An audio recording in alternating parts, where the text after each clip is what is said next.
A family posed for what appeared to be an ordinary portrait in their Boston mansion. But when historians examined the photograph more than a century later, they discovered something impossible. Dr. Margaret Chen adjusted her wire-rimmed glasses as she carefully examined the sepia-toned photograph that had arrived at the Smithsonian's photography archives that crisp October morning. The donor, Mrs. Eleanor Whitmore, sat nervously across from her, clutching a worn leather satchel. "This belonged to my great-great-grandmother," Eleanor explained, her voice trembling slightly. "I found it in the attic after my grandmother passed last month. I've never seen this photograph before, but there's something unsettling about it."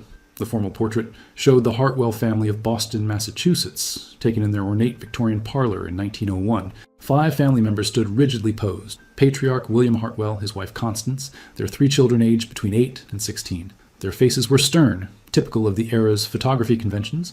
Behind them hung an elaborate burgundy velvet curtain that framed a large window overlooking their estate.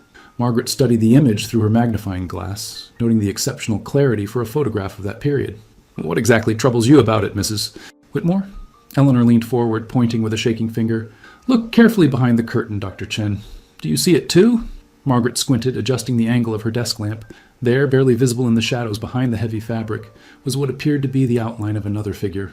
Margaret's breath caught as she switched to a higher-powered magnifying glass. The shadowy figure behind the curtain became more distinct. A small hand pressed against the window glass, and what looked like a child's face peering out from the darkness. "This is extraordinary," Margaret murmured, her pulse quickening. "Mrs. Whitmore, do you know how many children the Hartwell family had?" Eleanor shook her head, wrapping her shawl tighter around her shoulders. "The family records I found only mention 3 children, Thomas, Rebecca, and little James, but—" She paused, her voice dropping to a whisper. "There are other photographs in that satchel. In every single one, there's always someone hidden, watching from the shadows." Margaret felt a chill run down her spine as Eleanor opened the leather bag, revealing a stack of additional photographs spanning several years. Each image showed the Hartwell family in various settings: garden parties, Christmas mornings, formal dinners. But in every photograph, if you looked carefully enough, there was always an extra figure lurking just out of clear sight. "This defies explanation," Margaret said, reaching for her phone to call her colleague at Harvard's photography department. "The positioning, the lighting, the photographic techniques of 1901. There's no way these could have been doctored or double exposed. Yet here we have evidence of someone who apparently lived with this family but was deliberately kept hidden from clear view." The mystery deepened when Margaret noticed something else. The hidden figure appeared to age across the photographs, growing from what looked like a young child to a teenager over the course of several years. 2 weeks later, Margaret found herself in the musty basement of the Boston Historical Society, surrounded by towering stacks of city records, newspaper archives, and family documents. Her research assistant, David, had spent days combing through birth certificates, census records, and immigration documents. "Here's what we know about the Hartwell family," David said, spreading papers across the oak table. William Hartwell owned 3 textile mills and was considered one of Boston's most prominent industrialists.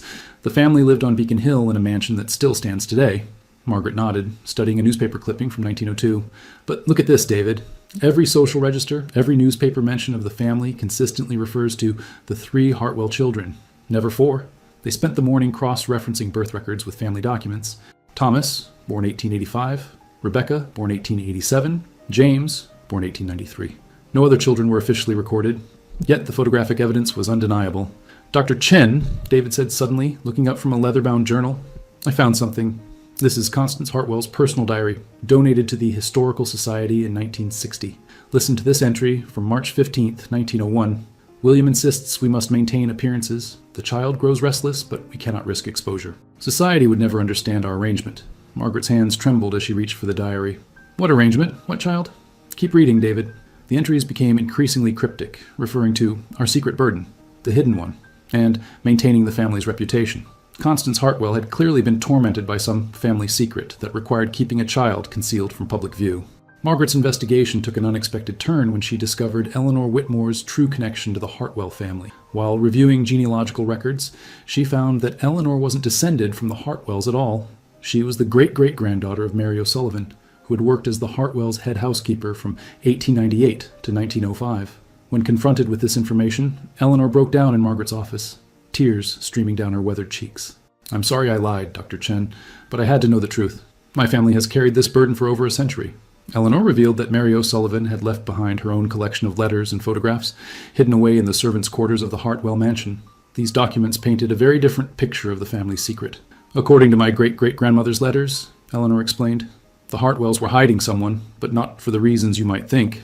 This wasn't about shame or scandal, it was about protection. Margaret studied Mary's carefully preserved letters, written in elegant script despite her humble education. One letter to her sister in Ireland, dated June 1901, was particularly revealing. "The poor child has been through such terrible trauma.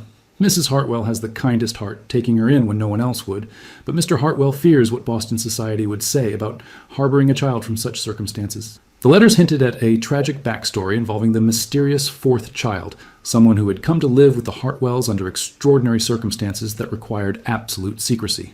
Margaret's research led her to the archives of the Boston Globe, where she discovered a series of articles from 1900 about a devastating fire at one of the Hartwell textile mills. The tragedy had killed 17 workers, mostly Irish and Italian immigrants, and left several children orphaned. "Look at this witness testimony," David said, pointing to a newspaper column dated December 3rd, 1900. A mill worker named Patrick Murphy testified that his 8-year-old daughter, Catherine, had been at the mill that day visiting him when the fire broke out.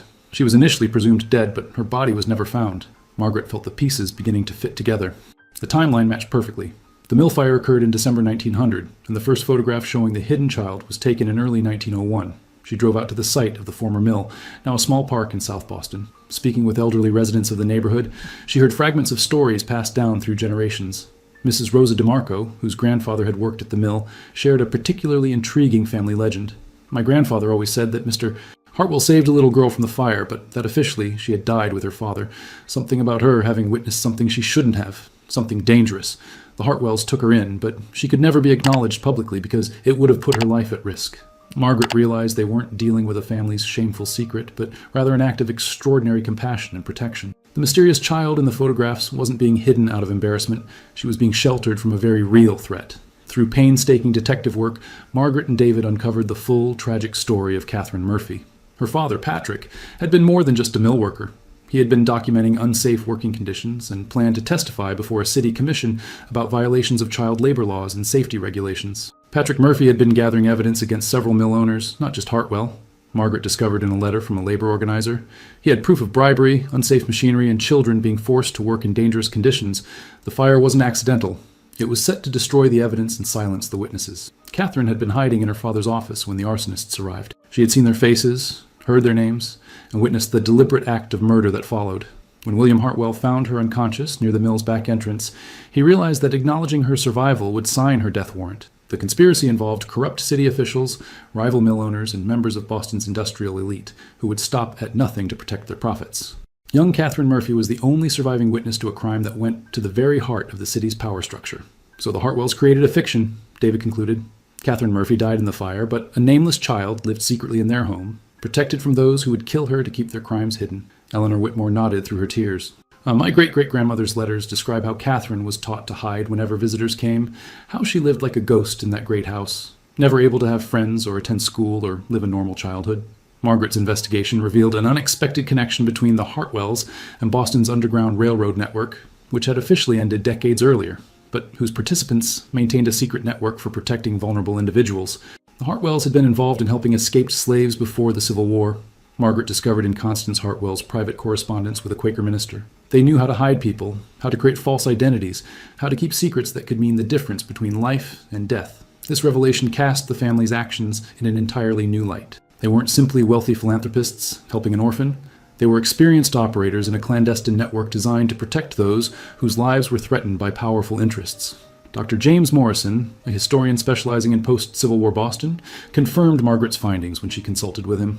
"The Hartwells were part of what we call the Second Underground Railroad," he explained. After the Civil War, the network adapted to help other vulnerable populations: child laborers, women fleeing domestic violence, witnesses to crimes involving the wealthy and powerful. Catherine's story became even more poignant when Margaret realized the incredible sacrifice the Hartwell family had made. By taking her in, they had risked not just their reputation, but their safety and that of their own children.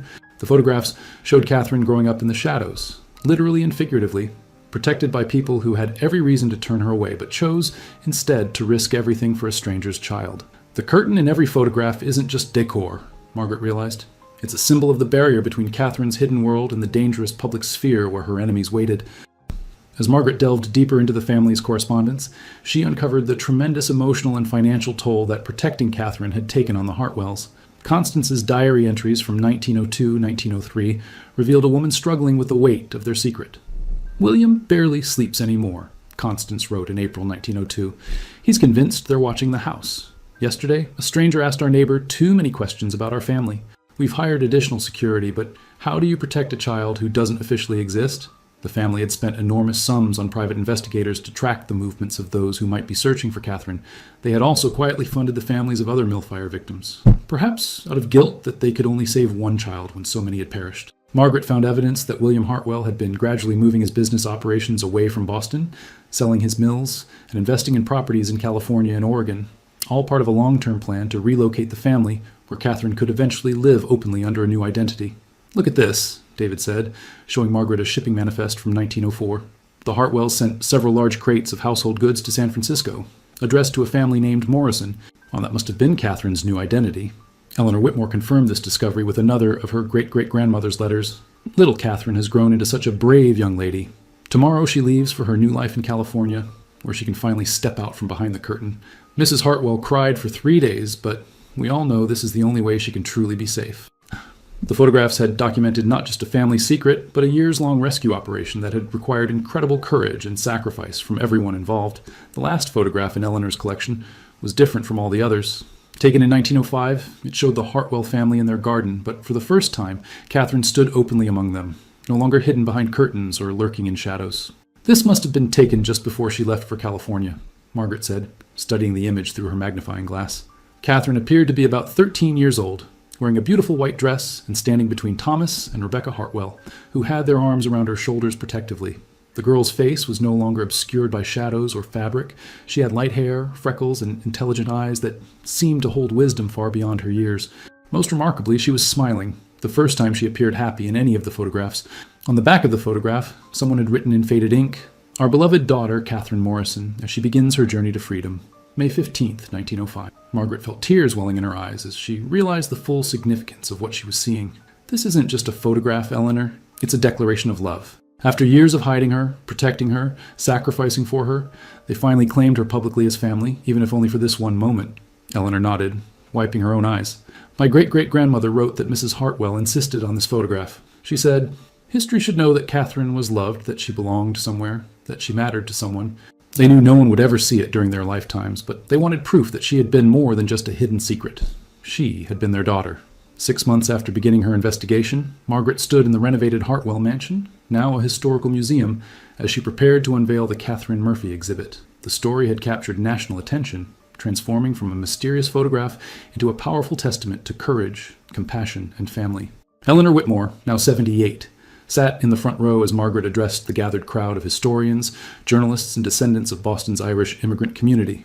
Catherine's story had resonated far beyond academic circles, inspiring contemporary discussions about protecting vulnerable children and standing up to powerful interests. "The Hartwell family photos teach us that love isn't always visible," Margaret explained to the audience. "Sometimes the greatest acts of devotion happen in the shadows, behind curtains, in spaces between what society acknowledges and what the heart knows to be true." The museum had tracked down Catherine's descendants in California, where she had indeed lived under the name Catherine Morrison, eventually marrying, having children, and living to the age of 87. Her granddaughter, Maria Santos, had traveled from San Francisco for the exhibit opening. Catherine told us stories about her Boston family, Maria shared with the audience. She never forgot the people who saved her life, who loved her when she had nothing, who gave her a future when powerful men wanted to erase her past. She taught us that families aren't just made by blood. They're made by choice, by sacrifice, by the decision to protect those who can't protect themselves. As the evening concluded, Margaret looked once more at the final photograph, the Hartwell family with young Catherine standing openly among them. Behind them, the burgundy curtain that had once hidden her now stood open, framing not secrets and shadows, but light, hope, and the enduring power of love to triumph over fear. The mystery had been solved, but more importantly, a forgotten girl had finally been remembered, honored, and claimed by history itself.